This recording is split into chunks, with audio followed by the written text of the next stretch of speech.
여러분의 구독은 영상을 제작하는 데 큰 힘이 됩니다.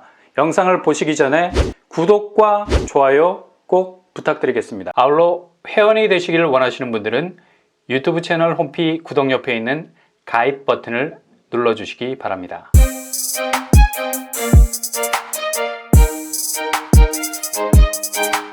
안녕하세요, 뻔뻔한 목독방입니다. 충격! 평당 1257만원, 101제곱이 4억에서 5억 초반으로 분양가가 나온 곳이 있죠. 바로 세종 자이더시티.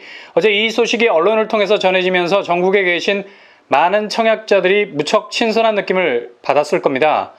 세종이 어떤 곳입니까? 전국의 집값 상승률 1위를 견고하게 유지하고 있는 곳 아닙니까? 요즘은 이 상승세가 워낙 가파르게 올라간 까닭에 8주 연속 하락 추세를 보이곤 있지만 이건 잠시 숨고르기, 다시 옷깃을 여미고 상승세를 타기 위한 워밍업에 들어갈 겁니다. 이런 점이 세종의 매력이 아니겠습니까? 갈 때는 바람이 불어도 줄기는 흔들릴지언정 뿌리채 뽑히지 않죠. 자신의 근간이 분명하다면 흔들릴 수는 있어도 쓰러지지는 않는다는 겁니다. 세종이 행정수도라는 뿌리에 근간을 두고 있습니다. 아무리 부동산 조정기가 와도 썰물처럼 뜨거웠던 분위기가 빠져나간다 해도 절대로 버블로 인해서 앞 뒤통수가 깨지지는 않을 듯합니다. 이런 단단한 입지적 근간을 가지고 있는 이곳에서 바로 1350세대 규모 세종 자이더시티가 분양을 하게 됩니다. 자일 로고가 분명히 박혀있는 아파트라서 그런지 몰라도 일단 아파트 껍데기가 사뭇 다른 브랜드와는 달라 보입니다.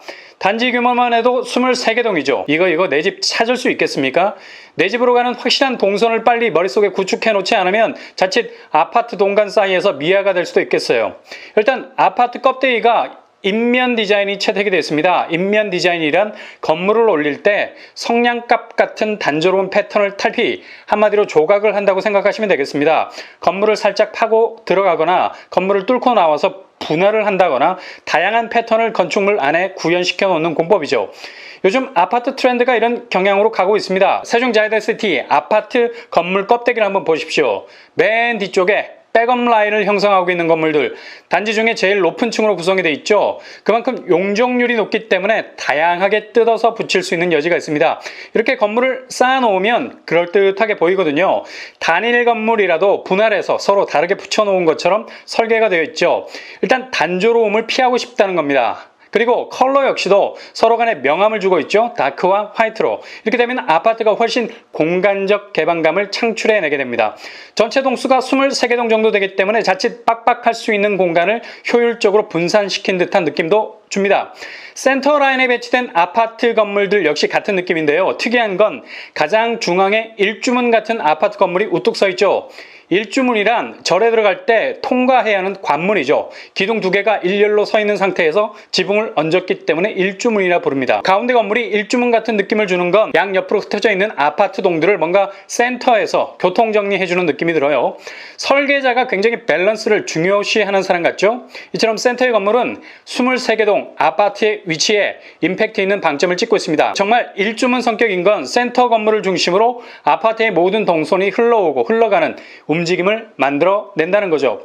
프론트라인, 즉 앞쪽에 배치된 건물들, 제 개인적으로 볼 때 자이에서 설계한 게 아니지 않나 라는 생각이 들어요. 어차피 컨소시엄으로 아파트를 짓기 때문에 각기 파트별로 자사의 특징이 녹아 들어갈 수밖에 없겠죠. 한신공역 냄새가 물씬 풍기기는 합니다.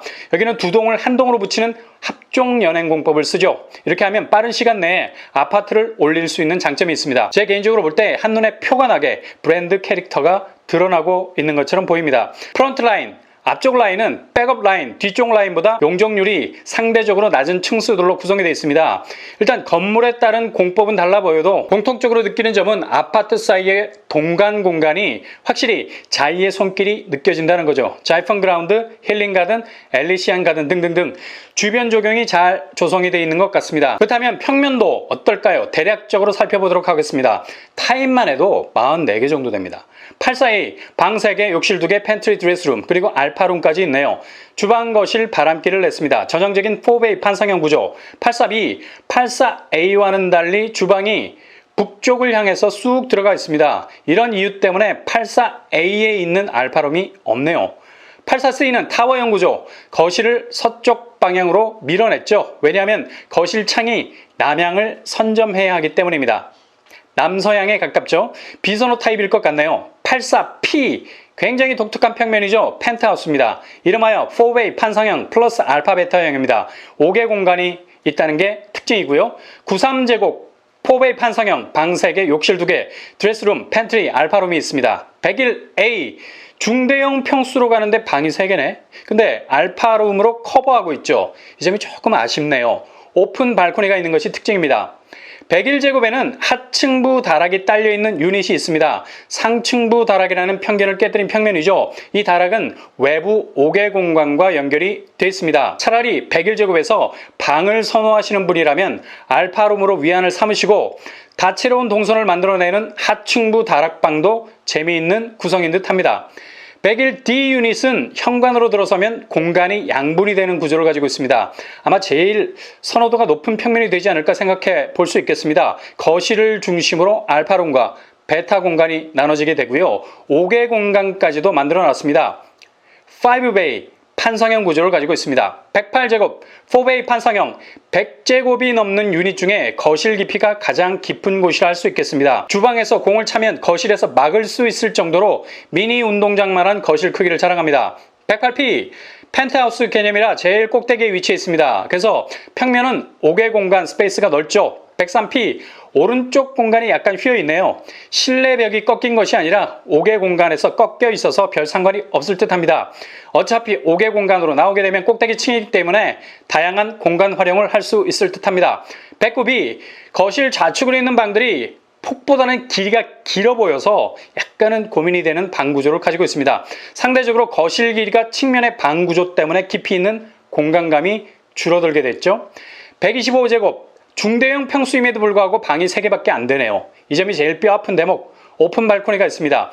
대신 125 펜트하우스에는 방이 4개입니다. 이런 현상은 138제곱에서도 나타나고 있죠. 중대형 평수임에도 불구하고 방이 3개, 대신 알파룸을 두어서 감소된 방 개수를 커버하고 있는데요. 알파룸 자체가 워낙에 작아서 방으로 쓰기에도 조금은 애매한 면이 있습니다.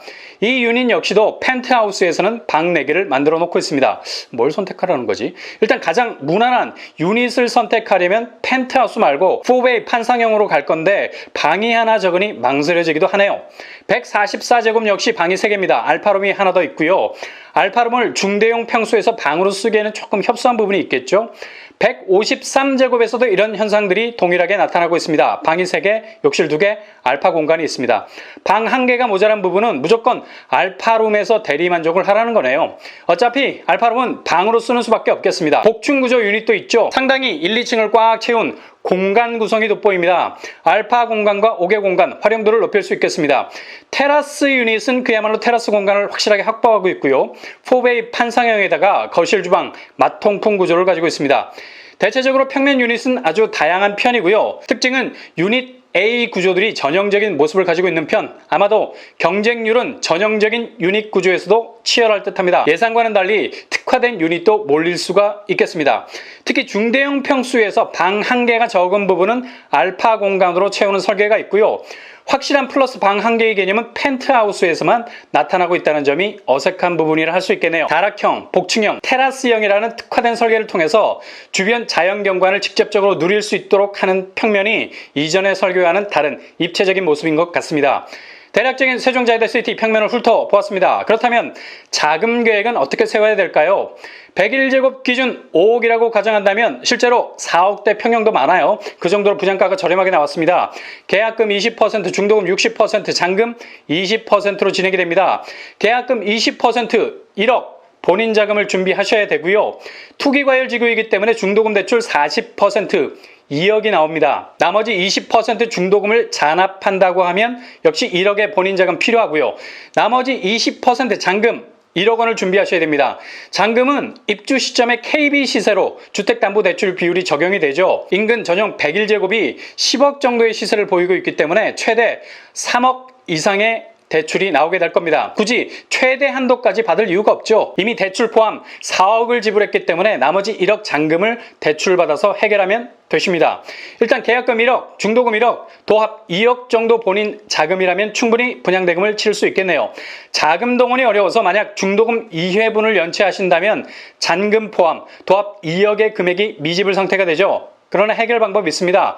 잔금 대출 받으시면 됩니다. 최대 3억 이상이 나오는 것으로 가정한다면 미납된 중도금 1억 그리고 잔금 1억을 치를 수 있게 된다는 거죠. 결론은 본인 자금 1억만 있어도 101제곱 아파트는 충분히 가져갈 수 있다는 결론에 이르게 됩니다.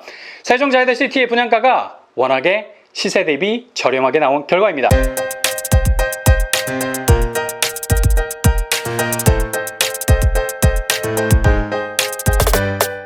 오늘의 부동산 캐리커처 세종자이더시티 아파트 껍데기는 인면 디자인 다양한 형태의 지루하지 않는 밸런스를 가지고 있습니다. 자의의 적용도 한몫하고 있고요.